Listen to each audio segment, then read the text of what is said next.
തൃശൂർ കുന്നംകുളത്ത് SDPI പിന്തുണയോടെ UDFന് വിജയം.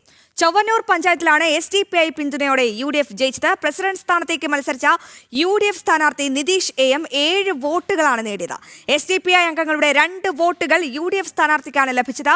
വിവരങ്ങൾ നൽകും സാനു കെ സജീവ്. സാനു, ഈ നാട്ടിലെ ക്രമസമാധാനം തകർക്കുന്ന ഒരു വർഗീയ ശക്തിയുടെ വോട്ട് അത് UDF തേടിയിരിക്കുന്നു. ഒടുവിൽ ഇതൊരു വിജയമായി കണക്കാക്കാനാകില്ല. കാരണം SDPയുമായുള്ള ഒരു കൂട്ടുകെട്ടിലാണ് UDF അവിടെ ജയിച്ചിരിക്കുന്നത്. എന്തായാലും ഭാവിയിൽ അല്ലെങ്കിൽ വരും ദിവസങ്ങളിൽ ഈ വർഗീയ ശക്തിയുമായുള്ള കൂട്ടുകെട്ട് UDFന് ഗുണം ചെയ്യുമോ?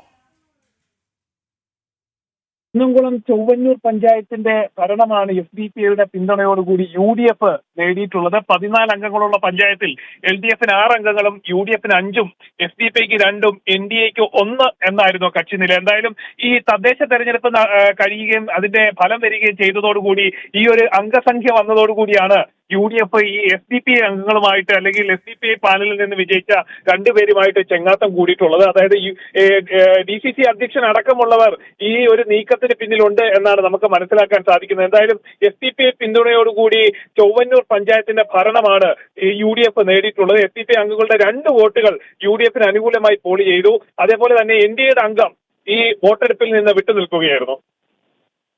ശരി സാനു, കാര്യങ്ങൾ വ്യക്തമാണ്. തൃശൂർ കുന്നംകുളത്താണ് ഇത്തരത്തിലൊരു സംഭവം ഉണ്ടായിരിക്കുന്നത്. SDPയുടെ പിന്തുണയോടെയാണ് അവിടെ UDF അധികാരത്തിലെത്തിയിരിക്കുന്നത്. ഒരു വർഗീയ ശക്തിയുടെ കൂട്ടുകെട്ട് അത് UDFന് ഗുണം ചെയ്യുമോ എന്നാണ് കണ്ടറിയേണ്ടത്.